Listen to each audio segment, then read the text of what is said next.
Hello dear students. चलिए, कल हम लोगों ने 5 टाइप्स की न्यूमेरिकल पढ़ी, 5 टाइप्स की न्यूमेरिकल को सॉल्व करा। आज हम लोग नेक्स्ट न्यूमेरिकल्स पर आते हैं। आज मैंने ड्राइंग कर दी न्यूमेरिकल्स पहले, क्योंकि लिखने में टाइम थोड़ा सा इंगेज होती है, इसलिए। चलिए 1 2 3 हम लोग न्यूमेरिकल्स पर कॉन्सेंट्रेट करते हैं। पहले न्यूमेरिकल को अच्छा से हम लोग पढ़ते हैं। 6th न्यूमेरिकल से हमारा calculate the number of atoms. Formula नहीं निकालना है, नंबर ऑफ एटम्स को कैलकुलेट करना है in a cubic based unit cell. घन के आकार का यूनिट सेल है, उसमें हम लोगों को एटम्स के नंबर की गणना करनी है। Having 1 atom on each corner, 1 atom on each corner. प्रत्येक कॉर्नर पर क्या है, एक एक एटम है रखा हुआ। And 2 atoms on each body diagonal, और प्रत्येक बॉडी डायगोनल पर प्रेजेंट है कितना एटम्स बच्चों, 2 एटम्स। क्लियर? क्वेश्चन समझ गए? यहां 2 अलग अलग जगहों पर एटम्स है, कॉर्नर पर एटम्स है और बॉडी के डायगोनल पर भी एटम्स है। क्लियर? अब करो, हम लोग अब इसका नंबर निकालते हैं। देखो सॉल्यूशन। पहले हम लोग क्या करें, कॉर्नर का कंट्रीब्यूशन निकाल लें, फिर बॉडी डायगोनल का कंट्रीब्यूशन निकाल लें और दोनों को ऐड कर देंगे तो नंबर ऑफ एटम्स निकल जाएगा। तो number of atoms in a cubic unit cell equal to, देखो कितना आसानी से निकलेगा। बोलो, एटम्स कहां पर है, कॉर्नर्स पर, सारे कॉर्नर्स पर होगा। तो कितने कॉर्नर्स पर एटम होगा, 8। तो लिखते हैं 8 एटम्स कहां पर है, एट द कॉर्नर्स। चलिए, एक बात हो गई। फिर कॉर्नर्स के अलावा एटम्स और कहां पर है, बॉडी डायगोनल पर। एक डायगोनल पर 2 एटम है। तो बोलो, क्यूब में कितना बॉडी डायगोनल होता है, ये तो हम आपको बता चुके हैं कि क्यूब में कितना बॉडी डायगोनल होता है। याद करो, मैंने लिखाया है क्यूब में डायगोनल कितनी होती है। जैसे ये मान लो, देखो 2 कॉर्नर इधर है और 2 कॉर्नर उसके अपोजिट साइड है।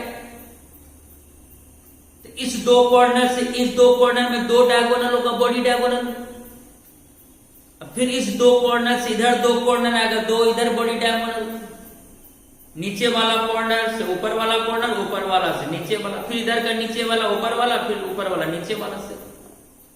तो क्यूब में बॉडी डायगोनल का नंबर्स कितना होता है, 4। इस 2 कॉर्नर से इस 2 कॉर्नर 2 बॉडी डायगोनल, फिर इस 2 कॉर्नर से इस 2 corner 2 body diagonal, 4 body diagonals होती है। और क्या बोला, प्रत्येक डायगोनल पर 2 एटम्स है। तो एक बॉडी डायगोनल पर 2 एटम्स, हमें पता है कि 4 बॉडी डायगोनल्स होती है, सभी पर 2-2 एटम्स होगा। तो 4 into 2 कर दो, कितनी होगी बच्चों, 8 एटम्स हो जाएंगे डायगोनल्स पर।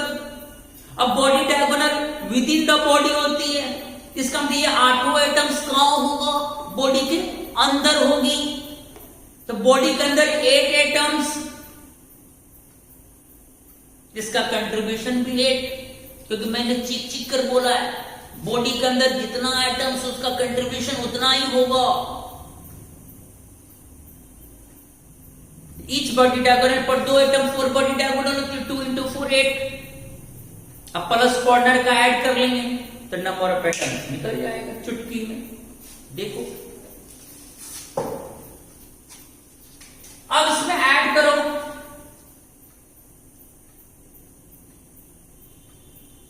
आपको पता है एक डायगोनल पर कितना एटम, 2 एटम है। एक डायगोनल पर डायगोनल 4 होती है तो 2 into 4 इक्वल टू कितना हो गया 8। अब ये 8 एटम्स कहां पर बच्चों, eight the body diagonal. Clear? अब ऐड करो, 8 एटम्स कहां पर है, कॉर्नर्स पर, तो 8 into 1/8 हो जाएगा। 1 कॉर्नर का 1/8 कंट्रीब्यूशन, तो 8 कॉर्नर एटम्स का 8 into 1/8 plus 2 into 4 8। Total body diagonal atoms अब 8 हो गया, क्योंकि 4 बॉडी डायगोनल, इस डायगोनल पर 2 एटम्स, 2 into 4 8। ये 8 एटम्स कहां पर होगा, बॉडी के बाहर या अंदर, अंदर समुचित भाग या एटम्स का अंदर होगा। ये समुचित वॉल्यूम से यूनिट सेल को पैक कर रहा है, इसलिए इसका समुचित कंट्रीब्यूशन होगा। 8 एटम तो कंट्रीब्यूशन भी 8। अब 8 कट गया, 1 प्लस 8 कितना हुआ, 9 एटम्स। मजा आ गया। तो नंबर ऑफ एटम्स कैलकुलेट हुआ कितना, 9। आंसर। चलिए क्लियर? अब हम लोग नेक्स्ट क्वेश्चन पर आते हैं। In a face centred cubic lattice,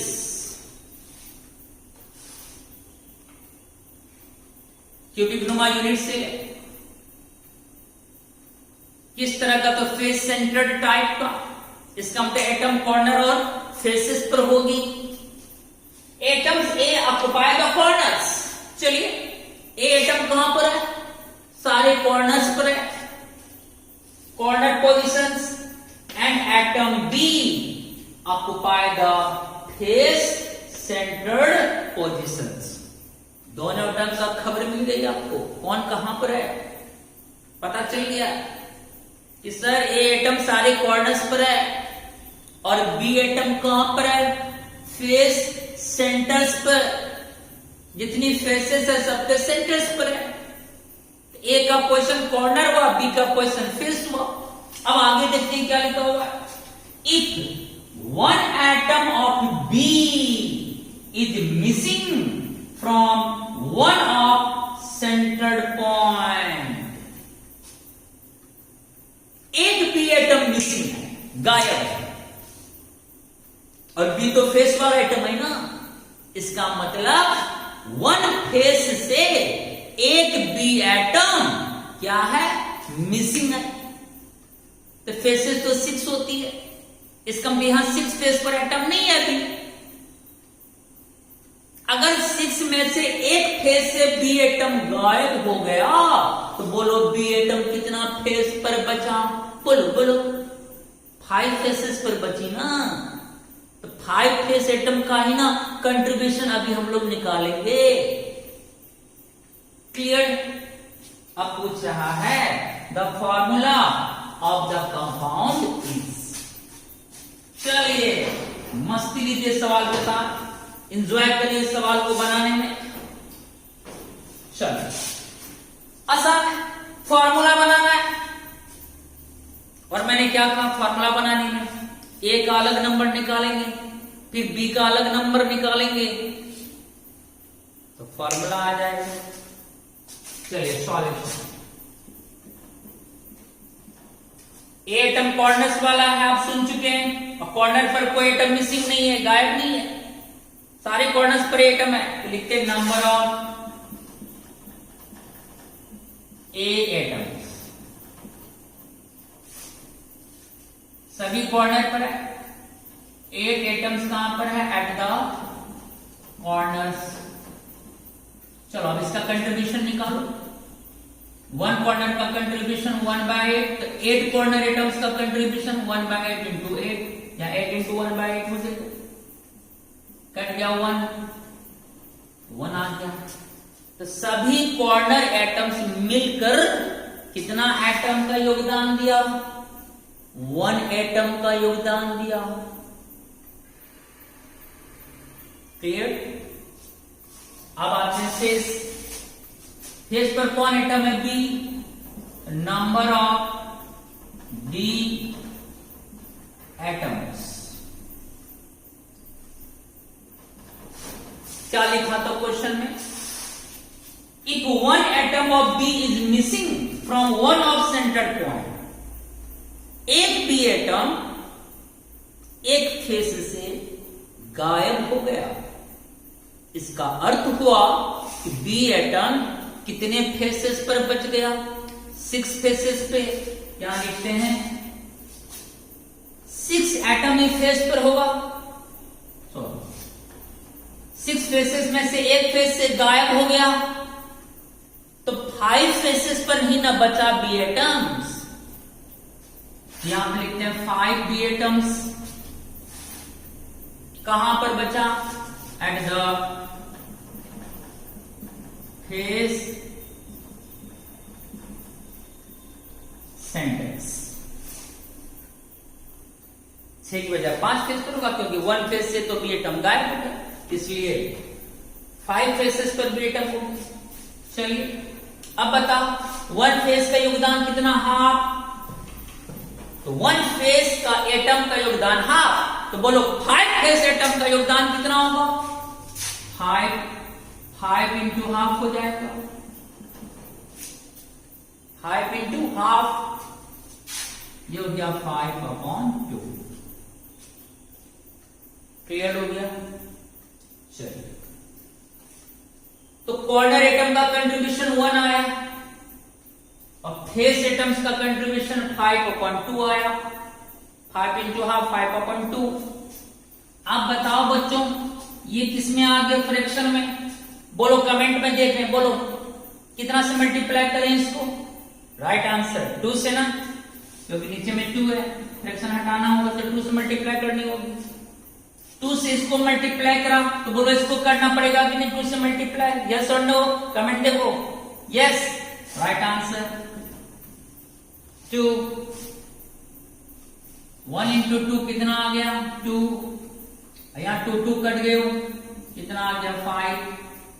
इस तरह से A is to B आया 2 is to 5।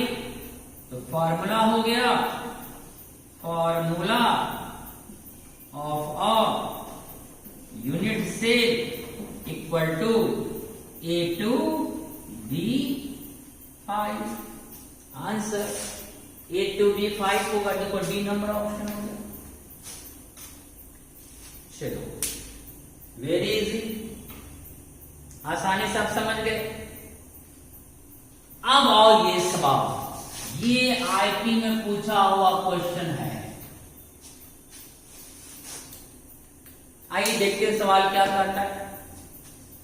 A compound MpXQ, यहां P हुआ M एटम का नंबर, Q हुआ X एटम का number.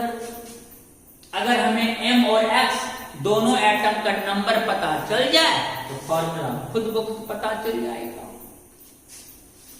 Has cubic close packing, इसमें कैसा पैकिंग है, कैसा अरेंजमेंट है? सीसीपी टाइप की क्यूबिक क्लोज पैकिंग। ये नेक्स्ट वीडियो में आएगी पैकिंग, अभी नहीं आएगी ये टर्म। पैकिंग टर्म्स मैं आपको आगे पढ़ाने वाला हूं। वैसे भी जान लो, क्यूबिक क्लोज पैकिंग का है दूसरा नाम हुआ एफसीसी। एफसीसी को हम सीसीपी भी बोल सकते हैं। जिस तरह एफसीसी में अरेंजमेंट होती है एटम्स की, उसी तरह सीसीपी में भी होती है। इसलिए मैंने अभी ऑब्लिक करके एफसीसी भी लिख दी। पैकिंग अरेंजमेंट ऑफ एक्स, यानी इस यूनिट सेल में एक्स एटम का जो अरेंजमेंट है, जो सजावट है, वो कैसा है? एफसीसी की तरह है। ओहो, इसका मतलब एक्स एटम का अरेंजमेंट अगर एफसीसी की तरह है तो माइंड में आ गया, इसका मतलब एक्स एटम सारा कॉर्नर्स पर होगा और सभी फेसेस के सेंटर पर होगी। बोलो क्लियर है? तो आप जैसे सुने कि एक्स एटम लिखा हुआ है, अरेंजमेंट ऑफ एक्स, यानी एक्स एटम का अरेंजमेंट कैसा? एफसीसी की तरह। इसका मतलब एक्स सारा कॉर्नर्स पर होगा और सभी फेसेस के सेंटर्स पर होगी। देखो फिगर में भी वही दिखा रहा है। एक्स का संकेत ऐसा है, सर्कल की तरह, सर्कल की तरह। देखो सर्कल कहां पर नजर आ रहा है? सारा कॉर्नर पे नजर आ रही है, देखो, और सभी फेसेस के सेंटर पर भी नजर आ रही है, देखो। देखो आगे वाला फेस, पीछे वाला फेस। इसका मतलब एक्स एटम का अरेंजमेंट एफसीसी की तरह है इस यूनिट सेल में। क्लियर? जिसको कि इस शॉन इन बिलो, जिसको फिगर में दिखाया गया, नीचे देख लो, the empirical formula of the compound. तो बताइए इस यूनिट सेल का इंपिरिकल फॉर्मूला, सिंपलेस्ट फॉर्मूला क्या होगा? एक्स एटम कहां था ये तो पता चल गया कि एक्स एटम का अरेंजमेंट एफसीसी की तरह है। तो देख रहे फिगर में सारा कॉर्नर पर ये सर्कल है और सभी फेसेस के सेंटर पर भी ये सर्कल है। ऊपर वाला फेस का सेंटर, नीचे वाला फेस का सेंटर, बाएं वाला फेस का सेंटर, दायां वाला फेस का सेंटर, आगे वाला फेस का सेंटर, पीछे वाला फेस का सेंटर पे। लेकिन जो अनदर एटम है कौन? एम, जिसका स्क्वायर नुमा सिंबल है यहाँ पे, वो इस फिगर में कहां रिप्रेजेंट हुआ है? देखो एज पे, किनारा पे, देखो ये तो एज हुआ ना, इस एज पर है स्क्वायर, इस एज पर है, इस एज पर है, इस एज पर है, और एक बॉडी के सेंटर पर भी है। यानी ये जो एम एटम है आपका, वो एज पर है और बॉडी के सेंटर पर है, लेकिन सारे एज पर नहीं है, 4 ही एज पर है। देखो 1 एज, 2 एज, 3 एज, 4 एज, और कहीं एज पर नहीं है। 12 में से 4 एज पर यहां पर सर्कल यानी एम एटम को रिप्रेजेंट किया गया है, और एक और कहां पर एम एटम? बॉडी के सेंटर पे। अब इसको देखकर आपको इसका फॉर्मूला प्रेडिक्ट करना है। देखो आसानी से निकलेगा। चलिए सॉल्यूशन, तुम लोग तुरंत बना सकते हो। सर ये तो बहुत आसान है। कैसे? सर ऐसे। सर निकालिए नंबर ऑफ, कौन एटम? पहले एम एटम निकालिए sir, number of M atoms. Sir हम तो देख रहे हैं सर कि एम एटम यानी स्क्वायर नुमा चित्र है, 1 2 3 4। तो लिखिए सर 4 एम एटम कहां पर है? एजेस पर, एट एजेस। बिल्कुल सही, 4 एम एटम कहां है? 4 एजेस पर। तो 4 एम एटम एट एजेस। और कहां है एम एटम? देखो गौर से, एक जगह और है कहीं, कहां पे है वो? बॉडी के सेंटर पे क्लिक दो, +1 एम एटम कहां? At body centre, at body centre. आपने खोज ली, क्योंकि आपकी आइज बहुत अच्छी है, आंख से देखा ये सर्कल कहां का है। आपने देखा 4 एज पर है, तो लिख दिया 4 एम एटम एट एजेस। और कहां है? आपने देखा एक एम एटम बॉडी के सेंटर पर है, तो लिख दिया 1 M atom at body centre. तीव्र आंखें सब कुछ देख सकती है। आप क्या करेंगे? आपको पता है 1 एज एटम का कंट्रीब्यूशन 1/4 होता है। तो 1 एज एटम का कंट्रीब्यूशन 1/4, तो 4 एज एटम का कंट्रीब्यूशन कितना हो जाएगा? 4 × 1/4। चारों एज एटम का कंट्रीब्यूशन आ गया, प्लस और एक एम एटम बॉडी के सेंटर पर, जो भी बॉडी के सेंटर पर रहता है उसका उतना ही कंट्रीब्यूशन होता है। 1 एम एटम बॉडी के सेंटर पर, तो कंट्रीब्यूशन भी 1 होगा। अब चलो 4 कटा दो बच्चों, 1 + 1 कितना आ गया? 2 एटम्स। m एटम्स का नंबर आ गया कितना, 2 एटम्स। चलिए m का कहानी खत्म। अब आते हैं x पे, नंबर ऑफ x एटम्स। फिर उसी तरह देखो, ये सर्कल कहां कहां नजर आ रही है इस क्यूब में? सर सारे कॉर्नर पर नजर आ रही है सर। तो कितने कॉर्नर्स पर? 8। लिखो 8 एक्स एटम है कहां? Eight the corners. क्लियर? और कहां है सर? और कहां है सर? फेस के सेंटर्स पे है। जितनी फेसेस है सभी के सेंटर पर भी है एक्स एटम्स। तो 6 फेसेस के सेंटर पे लिखो 6 एक्स एटम कहां है? At the face centres. वाह मजा आया।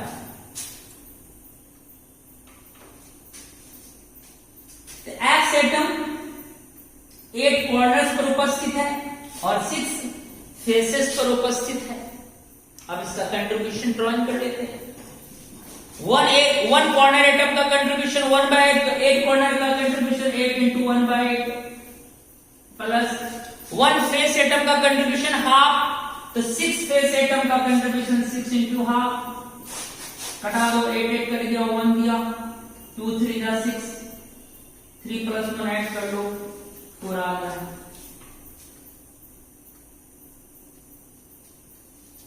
m का नंबर 2 और x का नंबर 4 आ गया, 4 एटम्स। अब क्या करना है? Ratio m/x। m का नंबर 2 आया, x का नंबर 4 आया, 2/4। तुम लोग जानते हो 2/4 का सिंपलेस्ट रेशियो क्या होगा? 1/2 होगा। 2 से दोनों को डिवाइड करेंगे तो 1/2 देगा ना। 2/4 का सिंपलेस्ट रेशियो क्या लिखेंगे हम लोग? 1/2। इट इंप्लाइज दैट फॉर्मूला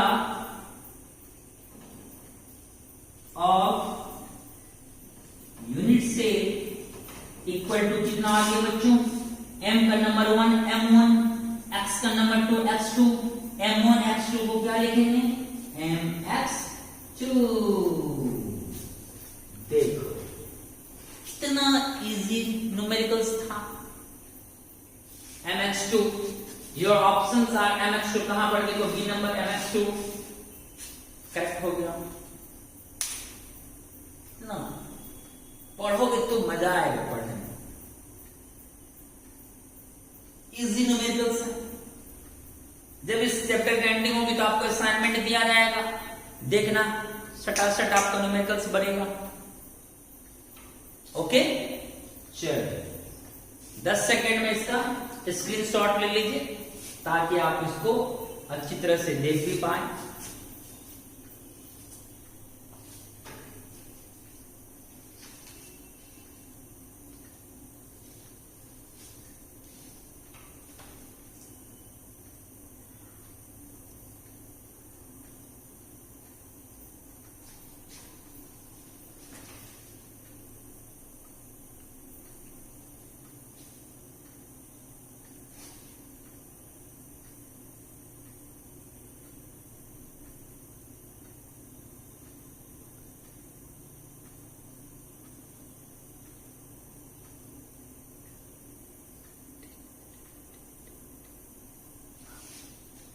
चलो रेडी?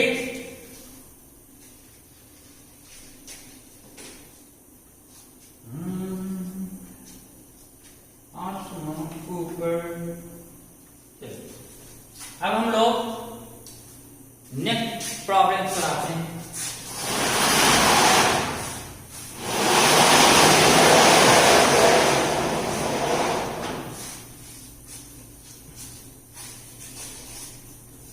ये देखो क्वेश्चन क्या है। In a cubic lattice XYZ, cube नुमा यूनिट सेल है और वह यूनिट सेल तीन तरह के एटम्स से निर्मित है, एक्स वाई जेड। बस अब पढ़ के आगे देखना है कि कौन एटम किस पोजीशन पर प्रेजेंट है। X atoms are present at all corners except one corner. कहते एक्स एटम सारा कॉर्नर पर है बट केवल एक कॉर्नर को छोड़कर। इसका मतलब एक्स एटम कितने कॉर्नर पर होगा? 7 कॉर्नर्स पर है। ठीक है, अब क्या लिखा? Which is occupied by one atom. ओहो, वन कॉर्नर पर जो एक्स एटम नहीं है उस कॉर्नर पर एक्स एटम के जगह पर कौन एटम है बच्चों? Y atom. क्योंकि देखो यहां लिखा हुआ है X atoms are present at all corner except one corner, यानी एक कॉर्नर को छोड़कर। और जिस कॉर्नर पर एक्स एटम नहीं है which is occupied by Y atoms, और उस वन कॉर्नर पर कौन एटम आ गया? वाई एटम आ गया। यानी 7 कॉर्नर पर एक्स एटम्स और 1 कॉर्नर पर Y atom. Clear? Z atoms are present at face centre, और जेड कहां पर है? सभी फेसेस के सेंटर्स पर है। तो फॉर्मूला बताइए क्या होगा? सब सारा को पता चल गया ना। एक्स कहां है? कॉर्नर्स, कितने कॉर्नर्स पर? 7, क्योंकि एक कॉर्नर पर नहीं है। तो उस कॉर्नर पर कौन है? तो वाई एटम है, यानी वाई एटम 1 कॉर्नर पर है केवल। और जेड एटम कहां है? सारे फेसेस के सेंटर्स पर है। क्लियर? हम निकाल लेते हैं कंट्रीब्यूशन से नंबर एक्स का, वाई का, जेड का। देखो solution, number of x atoms. अब पता चल गया एक्स एटम 7 कॉर्नर्स पे ही है। एक्स एटम है 7 कॉर्नर्स पर, 7 x atom at the corners. अब बताओ, अगर 7 कॉर्नर्स पर एक्स एटम है तो इसका कंट्रीब्यूशन कितना होगा? 1 कॉर्नर का 1/8, तो 7 कॉर्नर एटम का 7 इंटू 1/8 लिख दो यहां पर 7/8। चलिए एक्स का काम हो गया, वाई का number of Y atoms. Y atom कितना कॉर्नर पर है? बस एक कॉर्नर पर, जिस पर एक्स नहीं है, केवल उसी एक कॉर्नर पर वाई एटम है। मात्र 1 वाई एटम है एट द कॉर्नर। एक ही कॉर्नर पर ना वाई एटम है, 1 कॉर्नर का कंट्रीब्यूशन तो 1 इंटू 1/8 हो जाएगा, अर्थात 1/8। अब आते हैं Z, number of Z atoms. Z atom कहां था बच्चों? Z atoms are present at face centres, यानी जितना फेस है सभी के सेंटर पर प्रेजेंट है कौन? Z atoms. कितनी फेसेस पर जेड एटम होगी? 6, क्योंकि 6 फेसेस होती है। तो 6 जेड एटम कहां पर है? At the face centres. Clear? 1 face का कंट्रीब्यूशन हाफ, तो 6 फेस एटम्स का contribution 6 into half equal to 3। 2 3 जा 6, 3 आ गया, टनाटन हो गया। अब देखो ये फ्रैक्शन में आ गए, फ्रैक्शन हटाना हुआ, कितना से मल्टीप्लाई करें? देखो नीचे में क्या 8 कटा दो, 7 आ गया, सबको मल्टीप्लाई किया, यहां पे देखो 8 1 आ गया, और इसको भी तो 8 से मल्टीप्लाई करना होगा ना। 8 3 जा 24, एक्स का नंबर 7, वाई का नंबर 1, जेड का number 24। It imply that X is to Y is to Z is to कितना हो गया? 7:1 is to 24। तो formula of a unit shape equal to x का नंबर 7 x7, y का number 1 y, z का number 24 z24, x7 y z24 is the correct answer. x7 देखो x7 y z24, option D is the correct. चलिए clear है, कोई परेशानी है क्या? No problems. चलिए ओके, अब आते हैं इस सवाल पे. ये भी आईटी में पूछा हुआ क्वेश्चन है, थोड़ा इंपॉर्टेंट है क्योंकि इसमें आगे की क्लास का कॉन्सेप्ट आ गया है जो मैं अभी नहीं पढ़ाया. वाइड मतलब खाली स्थान, जगह, जो आपको मैंने अभी नहीं पढ़ाया. चलिए कोई बात नहीं, आगे के कंसेप्ट को खींच के यहां बैठा देंगे. बस यही है कि थोड़ा सा मुझे मेहनत है अभी समझाने में, कोई बात नहीं. एक्चुअली क्या होता है, पहले वाइड जानो क्या होता है, थोड़ा सा मैं भी बता दूं, फिर तो अगले नेक्स्ट वीडियो में वही सब टर्म्स आने वाला है. वाइड होता है ये, जैसे ये मैंने क्या करा, यहां पर आइटम्स रख दी, यहां पर रख दी, यहां पर रख दी, यहां पर रख दी. 4 आइटम्स को मैंने अरेंज कर दी स्क्वायर में. देखो अच्छा देख लिया. 4 आइटम्स के अरेंज होने के बाद देखो बीच में ये जगह क्या रह गया, देखो खाली. यही जो बीच में खाली जगह रह गया यही कहलाता है वॉइड. क्या कहलाते हो बच्चों? वॉइड. ये वॉइड हो गया. अगर इस स्क्वायर में जो वॉइड बनी, इस वॉइड को अगर ढके ऊपर से एक एटम से, फिर नीचे से एक एटम से, अब वो वॉइड सेंटर पे हो गया. खाली जगह तो रहेगा ही, यहां पर है 6 एटम से सराउंडेड हो गया. अब जो सेंटर पे खाली जगह है, एम्प्टी स्पेस है, वॉइड है, वो उसका नाम हो गया ऑक्टाहेड्रल वॉइड. सब मैं पढ़ाऊंगा आगे की क्लास में. तो वॉइड मीन्स होता है एम्प्टी स्पेस. जब हम एटम्स को अरेंज करते हैं तो बीच में वॉइड बनती है. और वॉइड 2 प्रकार का होता है, टेट्राहेड्रल वॉइड होती है और ऑक्टाहेड्रल वॉइड होती है. कब होगा टेट्राहेड्रल, कब होगा ऑक्टाहेड्रल, ये सब कुछ आपको नेक्स्ट वीडियोस में स्टडी कराई जाएगी. अभी मैंने बस इस सवाल को सॉल्व करने के लिए वॉइड का कुछ खबर दे रहा हूं मैं. Tetrahedral void, octahedral void, TB and OB, tetrahedral, octahedral. Void क्या, ये बात अभी तत्कालिक तो माइंड में आ गई ना. चलिए अब क्या है,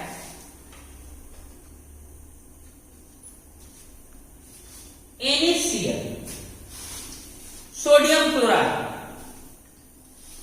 सोडियम क्लोराइड की जो स्ट्रक्चर होती है वो FCC की तरह होता है. FCC रफली वर्क करते हैं. सोडियम क्लोराइड, ये हुआ केटाइन, ये हुआ एनाइन. इन दो में किसी एक का एलिमेंट FCC की तरह होगा. इसी को आप CCP भी बोल सकते हैं. अगर सोडियम आयन का अरेंजमेंट FCC के तरह होगा, इसका मतलब हुआ कि सोडियम आयन यूनिट सेल के सारे कॉर्नर्स पर है और सभी फेसेस के सेंटर पर भी होगा, क्योंकि FCC में तो वही कॉर्नर और फेस यूज होता है. 2 में से एक आयन का अरेंजमेंट FCC की तरह होगा, चाहे इसका चाहे इसका, किसी का भी आप यूज कर सकते हैं. तो अगर सोडियम का एलिमेंट सपोज पूरा FCC की तरह है, इसका मतलब सोडियम आयन कहां कहां होगा? सभी कॉर्नर्स पर होगा और सभी फेस के सेंटर पर होगा. चलिए आप समझ लिए.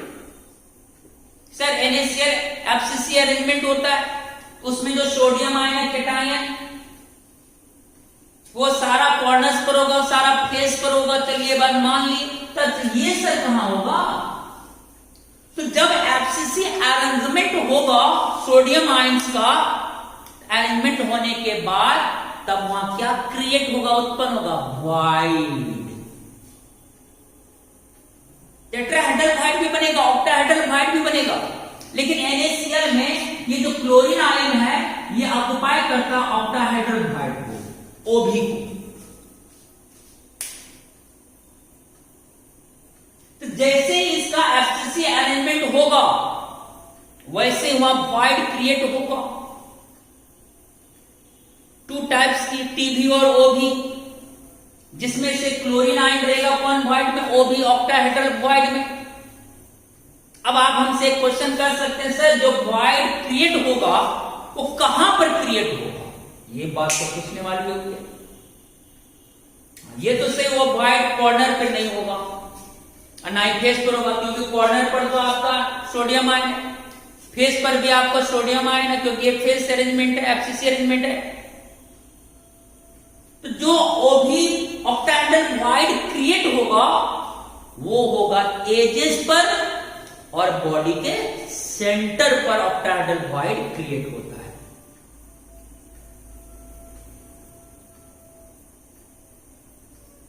तो सोडियम आयन का आप अगर एफसीसी अरेंजमेंट कर दोगे तो एजेस और बॉडी के सेंटर पर वाइड क्रिएट होगा, कौन वाला? Octahedral wide.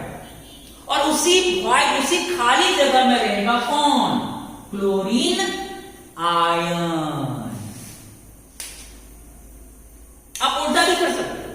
अगर क्लोरीन आयन का एफसीसी अरेंजमेंट करोगे तब सोडियम रहेगा ऑक्टाहेड्रल वाइड में, और अगर सोडियम आयन का हम एफसीसी अरेंजमेंट करेंगे तब क्लोरीन रहेगा ऑक्टाहेड्रल वाइड में। दो में से कोई एक बोलो। ये क्लियर हो गया? अब व्हाइट कैसे बनता हो तो मैंने बोला नेक्स्ट वीडियोस में आपको सारा चीज डीलिंग करके सिखाया जाएगा।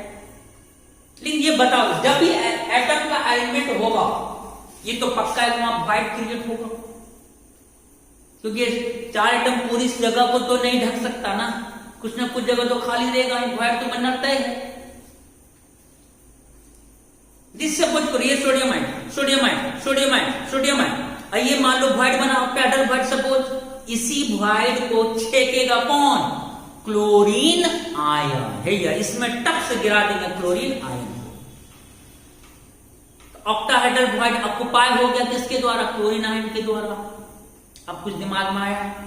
ओ, खाली जगह जो बनेगा एफसीसी अरेंजमेंट होने के बाद उसी में रहेगा कौन? Chlorine ion. यस सर, अब तो समझ गए, माइंड अपसेट हो गया।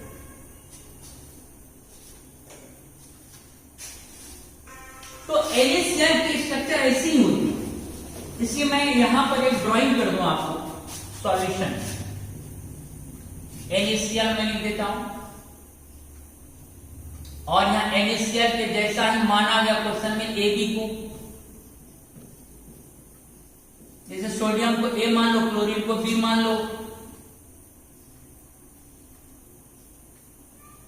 ओके, सोडियम आयन जिसको यहां पर A+ माना गया, इसका अगर हम एफसीसी अरेंजमेंट करते हैं तो बचा कौन? क्लोरीन आयन, जिसको हम B- मान लेते हैं। ये कौन वाइड में रहेगा? Octahedral wide. और ऑक्टाहेड्रल वाइड कहां बनेगा? एजेस पे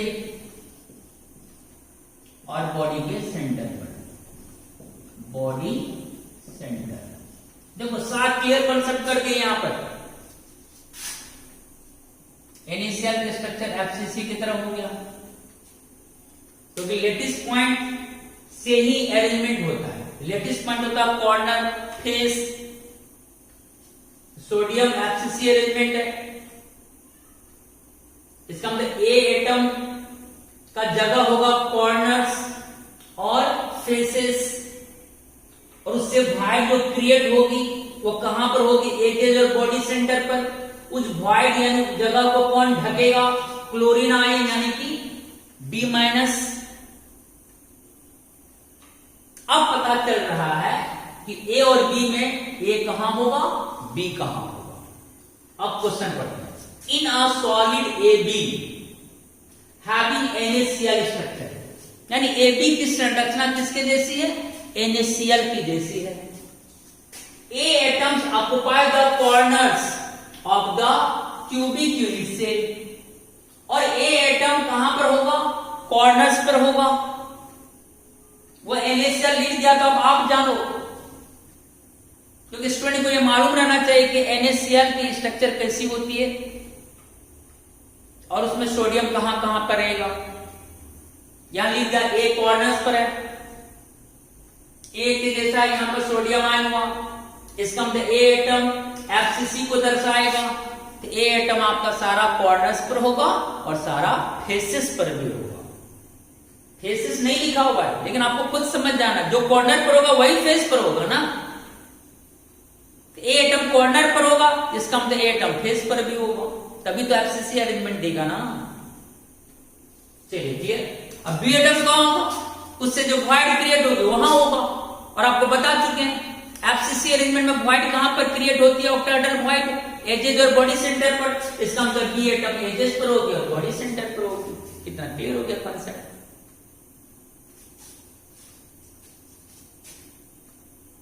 यहां तो if all the face centred atoms along one of the axis are removed, ये देखो ये लाइन पढ़ो, बहुत मस्त क्वेश्चन है। If all the face centred atoms along one of the axis are removed, one axis के अलोंग सारा face centred atom को रिमूव्ड कर दिया गया, हटा दिया गया, केवल एक एक्सिस के अलोंग। अब बताओ, जैसे ये आ जाओ, ये मेरा क्यूब यूनिट से है, इसमें हम कितना एक्सिस ड्राइंग कर सकते हैं, 3। देखो इधर से निडल भोंके इधर निकला 1 एक्सिस, इधर से भोंकेंगे इधर निकलेगा 2 एक्सिस, ऊपर से जाएंगे तो नीचे आएगा 3 एक्सिस। लंबाई के लॉन्ग एक्सिस, चौड़ाई के लॉन्ग एक्सिस, ऊंचाई के लॉन्ग एक्सिस होगा। तो हम यूनिट सेल में 3 एक्सिस को ड्राइंग कर सकते हैं, एक्स वाई जेड, लंबाई चौड़ाई ऊंचाई। लेकिन यहां क्या कहा, if all the face centred atoms along one of the axis, यानी 3 में से एक एक्सिस के अलोंग ही फेस एटम को रिमूव्ड करना है। अब सोचो, अगर हम एक एक्सिस डालें, जैसे यहां पर देखो एक एक्सिस डालें, एक एक्सिस के अलोंग 2 ही ना फेस पड़ेगा। देखो ये वाला फेस आएगा इस एक्सिस के अलोंग और ये वाला फेस आएगा। जब भी 1 एक्सिस ड्राइंग करेंगे तो उस 1 एक्सिस के अलोंग कितना फेस टचिंग में आएगा बच्चों, 2 फेस आएगा टचिंग में, एक वाला एक 2 फेस, 1 एक्सिस के अलोंग 2 फेस आएगा। और उस फेस का एटम क्या हो गया, रिमूव हो गया। इसका मतलब एक एक्सिस जब भी ड्राइंग होगा वहां 2 फेस टचिंग में आएगा, और उस 2 फेस का एटम को क्या बोला, वो रिमूव्ड कर देना है। यानी इस फेस का एटम हट गया, इस फेस का एटम हट गया, तो 6 में से 2 फेस एटम गायब है। इसका मतलब 4 फेस पर ही एटम होगा। इस लाइन को आप अच्छा से समझिए। If all the face centred atoms along one of the axis, ये ध्यान रखना, along one of the axis are removed, 3 में से एक एक्सिस के अलोंग जो फेस आएगा उस फेस का एटम रिमूव्ड होगा। और आपको पता चल गया एक एक्सिस के अलोंग 2 फेस आती है, इसका मतलब 2 फेस का एटम रिमूव्ड होगा। तो 6 में से 2 फेस एटम रिमूव्ड हो गया, इसका मतलब 4 फेस एटम ही बचेगा। चलिए क्लियर हो गया ये बात। अब हम लोग निकालते हैं। अब तो आसान हो गया ये क्वेश्चन, आईटी आसान। देखो नंबर ऑफ ए एटम का तुलना सोडियम से होगा। इसका मतलब ए एटम का एलिमेंट FCC की तरह होगा। इसका मतलब ए एटम कहां पर होगा, सारे कॉर्नर्स पर। 8 A atoms at the corners plus क्योंकि एफसीसी अरेंजमेंट है ए एटम का, तो कॉर्नर्स कलावे फेस पर भी होगा, लेकिन 2 फेस से तो एटम रिमूव्ड हो गया, तो 4 ही फेस पर ए एटम बचेगा। इसे लिखेंगे आप 4 A atoms at the face centres. 4 क्यों लिखे, 6 क्यों नहीं लिखे, पता चल गया, क्योंकि 1 एक्सिस के 2 ही फेस आती है, इसलिए उन 2 फेस का एटम रिमूव्ड हो गया, तो 6 में से 2 फेस एटम गायब, तो 4 फेस का एटम बचा, इसलिए 4 लिखे। अब इसका योगदान ऐड कर लो। 1 कॉर्नर का कंट्रीब्यूशन 1/8, तो 8 कॉर्नर एटम का कंट्रीब्यूशन 8 into 1/8 हो गया। 1 फेस का कंट्रीब्यूशन हाफ, तो 4 फेस पर एटम है, तो 4 फेस एटम का कंट्रीब्यूशन 4 into हाफ हो गया। 8 कट गया, 1 दिया, 2 2 जा 4, 2 + 1 कितना हुआ बच्चों 3। ए एटम्स का कुल योगदान आया कितना एटम्स के बराबर, 3 एटम्स के बराबर।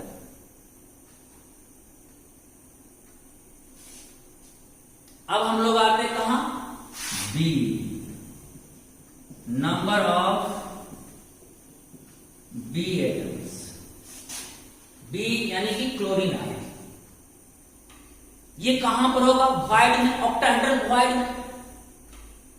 और एफसीसी अरेंजमेंट में ऑक्टाहेड्रल वॉइड कहां कहां बनता है, एजेज और बॉडी सेंटर पर, इसका मतलब बी एटम सारा एजेस पर होगा और एक बी एटम बॉडी के सेंटर पर होगा। तो बोलो कितनी एजेस होती है, सभी एजेस पर बी एटम होगी, क्योंकि सभी एजेस पर ऑक्टाहेड्रल वॉइड क्रिएट होती है। 12 एजेस होती है, 12 बी एटम्स कहां पर है, एट दी एजेस, प्लस और एक जगह ऑक्टाहेड्रल वॉइड बनता है कहां पर, बॉडी के सेंटर पर। एक बी एटम बॉडी के सेंटर पर, 1 B atom at the body centre.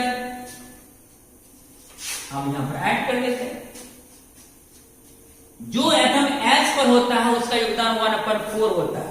1 H atom का कंट्रीब्यूशन 1/4, तो 12 एच एटम का कंट्रीब्यूशन 12 into 1/4 प्लस, और जो बॉडी के सेंटर पर होता है उसका तो पूरा कंट्रीब्यूशन होता है 1, तो 1 4 3 का 12, 3 + 1 4 पूरा गया। इस तरह से देख लो, A:B आया 3:4, it implies that formula of unit cell equal to A3B4 answer, A3B4 D number answer।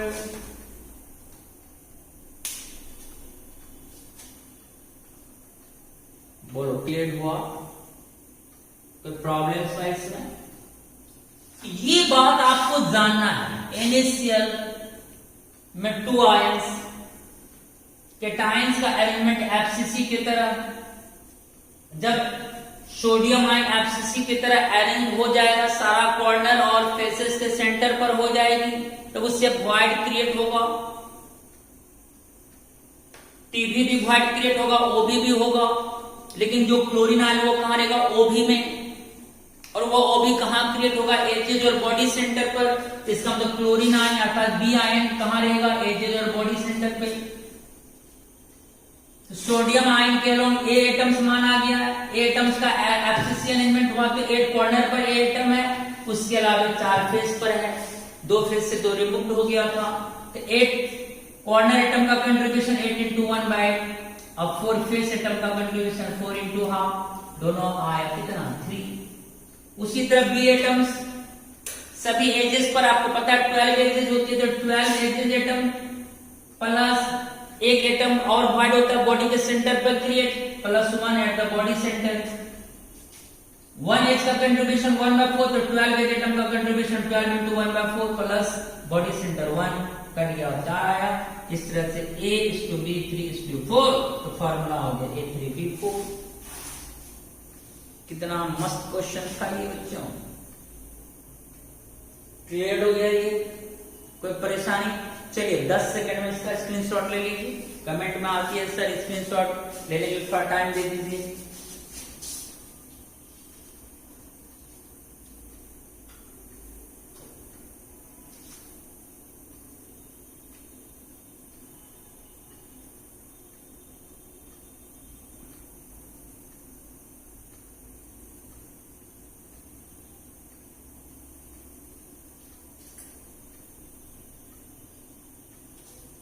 चलिए हो गया, मजा आया, आराम से न्यूमेरिकल बनाइए। फिर मैंने क्या कहा, आज फिर जो 5 न्यूमेरिकल्स हुए आज अगेन, फिर इस 5 न्यूमेरिकल्स को घर में जाकर खुद से पढ़िए, फिर उसको खुद से सॉल्व करिए। कहीं अगर बाधा आ जाए तब सॉल्यूशन देखना, अदरवाइज नहीं। उससे क्या होगा, कॉन्फिडेंस लेवल आपका बढ़ेगा। वो मैंने खुद से क्वेश्चन पढ़ा, खुद से समझा, खुद से बनाया, तो वो सवाल मेरी मुट्ठी में आ गई। ओके बच्चे, जोश जगाओ अंदर की,